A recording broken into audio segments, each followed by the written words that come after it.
spiritual connections. The last one will transform how you approach healing forever. One for understanding, your body speaks a language of sensation that your soul has been trying to communicate. Two is for integration. Recurring illness often appears in the exact places where emotional wounds are stored.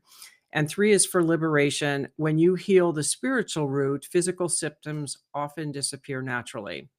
Your body constantly sends you messages that your soul knows it needs to hear. Studies reveal that astounding 80% of doctor visits stem from chronic stress, and this isn't a coincidence. This is your physical form screaming what your spiritual self has been whispering all along.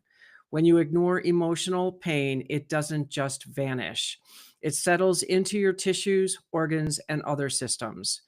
Those who suppress their emotions become twice as likely to develop chronic disease. But here's the beautiful truth. People who finally address their emotional wounds report that their physical symptoms decrease by half. Your healing journey isn't just physical, it's also spiritual. It's the sacred dance between body and soul that creates true wholeness. Listen closely when your body speaks. It's delivering messages your soul has been trying to tell you for so long. Hello, everyone, and welcome to the Journey of an Awakening Spirit. I am your host, Kathleen Flanagan. And today I just wanted to talk a little bit more about the body mind connection, that our body does talk to us. And a lot of times we know when something's wrong, but we don't necessarily know how to fix it. We only know how to describe what we think it might be. And some of the stages that you know when something is starting to be amiss is that you feel heavy or tight, you're tired, or you feel very wired. And if you continue to ignore these symptoms, you're going to crash. That's just a simple truth. And so I know when I there were a couple of times in my life that I really paid attention to what my body had to say. And the first one was when I was going through my divorce in around 2000, somewhere in that general vicinity. I had my thyroid went out, and it had slowed down because my hair is falling out. I'm not sleeping. There's just like everything that the thyroid manages. I was having those symptoms. So I ended up going to the doctor, and he put me on some sort of medication to get my thyroid to come up, because the first thing out of his mouth was, "We're going to cut it out." And I said, "I don't think so. There's a reason that we have a thyroid. I wasn't going to cut it out." And the reason I didn't let him do that, because I think there was a goiter or something they felt over here on it too. And I just said no. And that's when I did more of my research on the thyroid and realized that this was very important just for metabolic health. And I wasn't going to do that, take it out, and then feel like I'm going to put on all this weight, because so many people that when they have their thyroids removed, then their body goes all out of whack. They put on weight. They can't get rid of the weight. They're on medication the rest of their life. And I wasn't about to start down that journey. So I said no. So he put me on this medication. And every time I went back to the doctor, I would say, "You need to reduce my medication." And he's like, "Why are you saying that?" I said, "Because my body told me so." Now, in the process, I discovered I can take kelp because it's a natural iodine. So I did kelp. So I took help, and you can do bladderwrack as well. And every time I went back to the doctor, it's like, "You got to reduce the medication." And he's like, "Why?" And I said, "Because my body told me so." And after so many monthly visits of this, he finally said, he took my blood, and finally said, "How do you know that I can do this?" I said, "Because my body's speaking to me." When you're listening, your body will tell you. It's just like there was just some sort of a feeling inside that just said, this needs to just get addressed somehow. So it was dealt with. Now, when I got off of this, it was, I think, about a year I was on this. And I went back to the doctor and I said, "I'm done with the medication. Everything's fine." He says, "No, you're not, because you're at a 7 on my thyroid gauge," and he wanted it at 5. And I said, "But I sit at 7 because everything about me is normal." And he said, "Well, I'm not giving you a clean bill of health," and said, "Don't care about that." And I didn't care about that. Now, I continued to take kelp because I just realized that if I was having thyroid issues and all of that, then what the heck, just keep taking it. It's not going to do any damage to me. It's kelp. It's a natural product. And so I did that.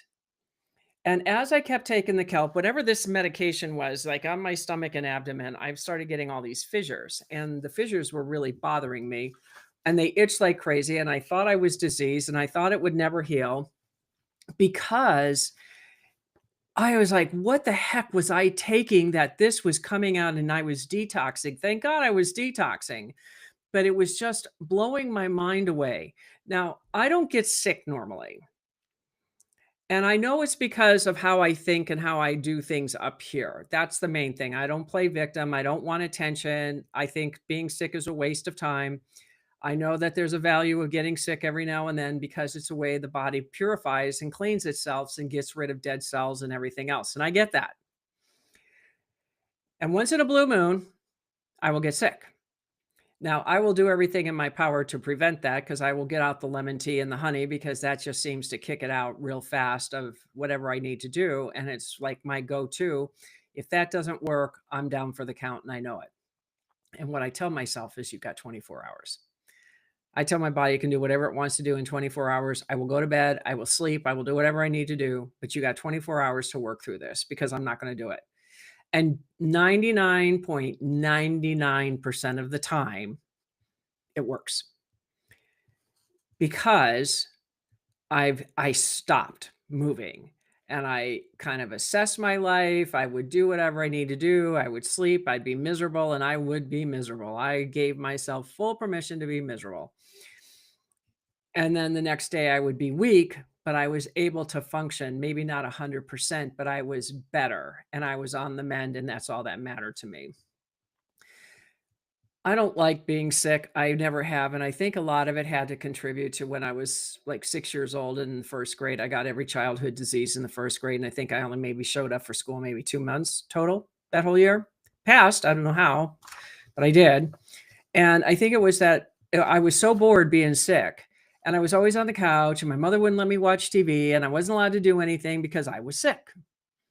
And I hated it, and I just learned to hate it because I thought it was such a waste of time. And so that's part of what this is. Now, I was also a migraine sufferer for many, many, many, many, many years, and I learned everything about migraines. I knew that, I stopped the chocolate because chocolate is a trigger. I had hormonal issues with it. There was stress issues with it. There were so many things that were contributing to it. And as I started learning more about what triggers migraines, I did what I could to not have migraines.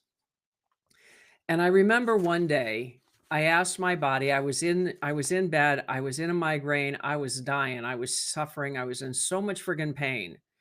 And just asked my body, I said, "Can you please tell me why I'm doing this? Why I'm always having migraines?" Because I had no other, I didn't know what else to do. I had done everything I knew to do. And I asked my body, and it said, "Because you asked me to." Okay. And what did that mean? Excuse me. And it said, "You asked me that every time you got too close to the light, that I would do something to stop you so you would not die." And I was blown away with that answer because somehow it rang very true to me. And I said, "Well, I just want to say thank you so very much for doing what I asked you to do. I really do appreciate it, but I don't need that anymore. I'm okay, I'm safe, and I'm willing to go into the light because I know I'm not going to die." And I never had another migraine since. Blew me out of the water. Now, I can get like sensations that a migraine may come on. And if it does, I know what to do before it lands. And that's the main thing, is I just knew how to do it because when we get sick, it's in our outside field and it comes in. So like anything that you're thinking goes out into the universe and then it comes into you and then it expands back out. Well, I knew I could feel it coming, so something would come in and I would do whatever I could so I wouldn't let it anchor into my physical being and let it stay out in the auric field and then pushed it out. That's how disease happens. It comes in through all the layers of our auric field, and then we just have to let it go. So when we do that, when we take control of our thinking, because a lot of it's in our thinking, cancer has been known that it comes from thinking. And every person that I know that has had cancer, they always say, number one, it was the best thing that ever happened to them, even though it sucked to be them. But they also realized what their thinking was, and that's what changed for them. And that's why a lot of times they survive cancer because they got to the root of whatever their thinking was. If it was being a people pleaser, if it was being a doormat, not standing up for themselves, whatever it was, that's what they did. I mean, and even Dr. Ryan said the same thing, that all diseases can be prevented. It's just how are we taking in our environment? How is the brain operating? What are we thinking? And there's a lot of truth with our body mind, and I feel like I'm a walking testament of that because I very seldom ever catch anything, and occasionally I do. I'm not immune to it, but I do it. I just keep a positive attitude as much as I can. Sometimes we're sick for various reasons. Now, when I broke my hand, I was told I needed to stop moving, and I thought, well, I might as well be dead as much as I'm not moving now with a broken hand. But the thing was, for the broken hand, there was a message coming in, and I wouldn't have started podcasting if it wasn't for a broken hand because I was moving too fast to even see the email if it came in. That was the first thing. Then I go down with sciatica 2 weeks ago, and I'm thinking, okay, you're wanting me to stop again for some reason. I don't know what this is. I'm not afraid to move into the future because it's sciatic. It's about moving forward, being afraid of the future. Now, in the summer, I had some of that because of the death of my father and just feeling the hopelessness and the despair and the depression that I was going through.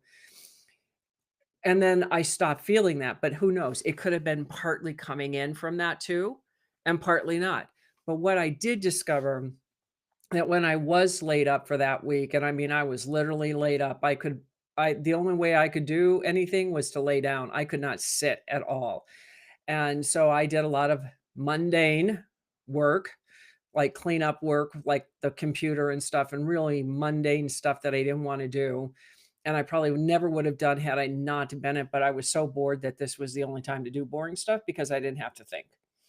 And so that's what I did.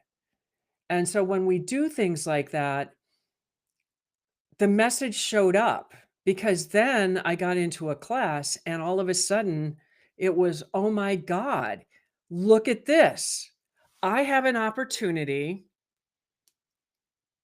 to take this class to get, something added to my value ladder.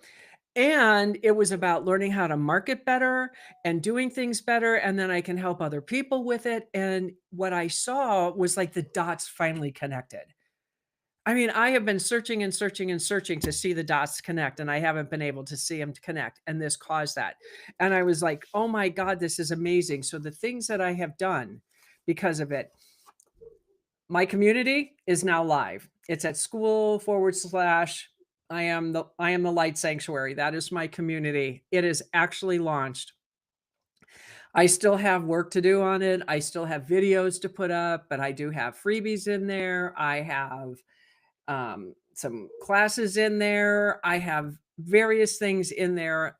So I am ready to go. And I am so excited that I did it because the other thing that happened when I launched that, it was like all of a sudden there was this huge weight that was lifted off my shoulders because I was so terrified of starting a community. I can't even tell you how terrified I was of doing it, but I was going to do it anyways. And I did it. And it was like, this isn't so bad. What was I making a big deal over? Our fears make us foolish, but it's okay because I needed to do this and I got that and I understand it. And now it's like I can put all of my stuff in one place instead of a little here, a little there, and all over the place and feel scattered. And now I feel like I understand and I can see a roadmap that I was never able to see before. And because I'm trying to reach you and you have to reach back and you're not reaching back. So I figured, okay, I'll start this community. You can come into the community. You can do whatever you want. Play as big or as small as you want, but at least the opportunity's there, the answers are there, and you're in a safe place. Because I know how important it is to develop a trust for somebody, to believe that they're the real thing, especially when you've been injured and hurt and traumatized. I know what that is. And so that's why I did this, is that I did this for you. So you have a place where you can come in and feel safe, that you can take the mask off, you can speak the way you need to speak, you can say what you need to say, you can get help and support there. And that there's going to be other like beings there. So you find out that you're not alone and it's really okay to open up and let your light shine. And that's why I did what I did, and it felt so good to finally do that. Instead of I'm close, I'm close, I'm close, it's like, no, I'm done. And I launched it even though it's not 100%, don't care. It's a work in progress. I'm a work in progress. You're a work in progress, but there's enough stuff to get you started. And that's the main thing. Is there something there for you? So you can kind of go through it, see if you're interested, if you're not. Right now it's a free community, so come and join me um, for the free community. I do have courses. I'm going to have VIP, so you can have coaching with me, things like that. I'm going to do it. I don't have all that mapped out yet, but it will be getting mapped out. So some of the other things that when you're feeling not so good is, you can be in constant overwhelm. And sometimes I have felt that a lot in my life over and off and on. I wanna say that I felt that off and on in the last several years, but not really. It's a little bit different. I think it was so much information coming towards me because I was stepping into it, that it almost felt like an overwhelm, but it wasn't. It was just so much information of possibilities that I didn't know when I reached out and asked for help. There was possibilities coming my way. But before that, I was always tense. I always walked around with my shoulders up here. I used to see pictures of me when I was a young kid like this, and I'm like, "Oh my god, what was this all about?" I was constantly protecting myself, and I couldn't shake it. I didn't even know I was doing it. I just noticed it in pictures. So I thought, "Wow, this is really something that I can finally let down my shoulders, and I can carry the weight that I need to carry the way I need to carry it." So I just wanna let you know that, and then I would have emotional mood swings, or I would shut down. And shutting down is not good. I mean, yes, I retreat and I go quiet because I need to do that. And I give that permission to do that because sometimes that's what we need to do. But to go in from highs and lows the way I was going into it, or shutting down to such a place that I was like, just screw the world. And I just wanted to go and hide and die. That was what I wanted to do. And that's not healthy either. And the main thing that I felt the most was how disconnected I felt with myself. I mean, I've talked to you guys about here's my outside self, this is my inside self, and nowhere did they ever come to meet until now.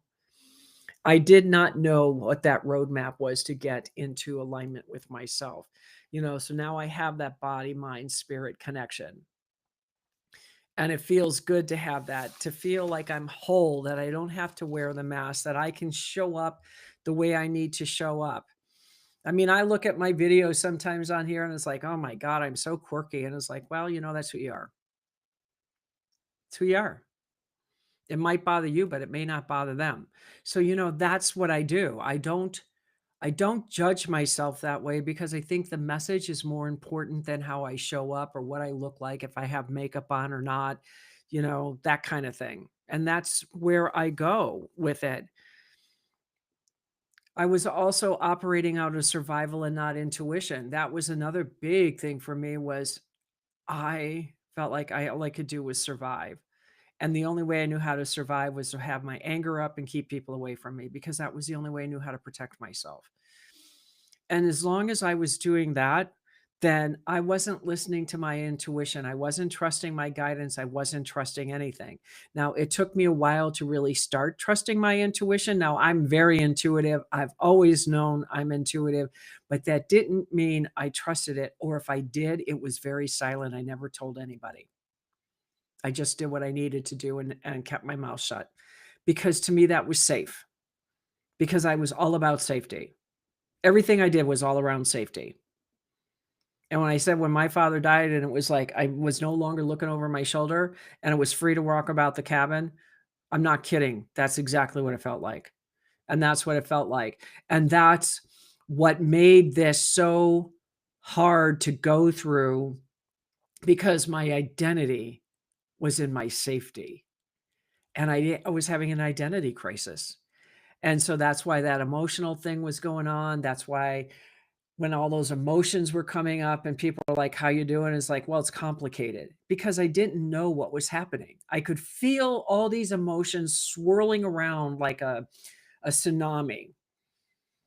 And I kept sitting and just being with it. And part of me sitting and being with that emotion was, I started to see I have an identity crisis. I started to see I was angry. I was bitter. I was frustrated. There was rage because, and I realized that there was so much denial at the same time that there was a hope inside of me that maybe one day I would have a dad. And that day never came. And it was never, excuse me, and it was never going to come. And I had to face that.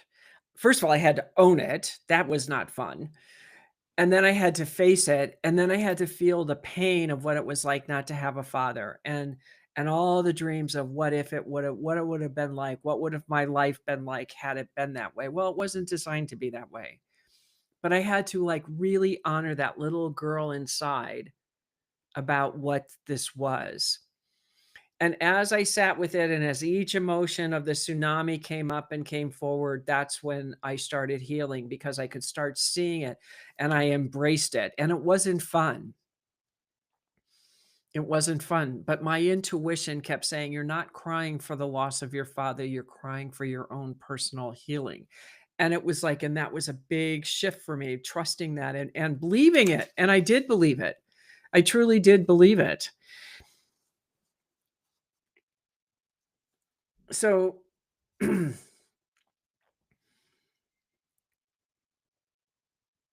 I had to like take off my own personal expectations for that. And I had to like honor me because this is where I learned boundaries too. I started learning boundaries in 2008. I started realizing I wasn't worthy to have things and be treated a certain way. And once I started doing that, I felt like I could start meeting my own needs and I didn't have to put them in the background or think I was unworthy or undeserving of them.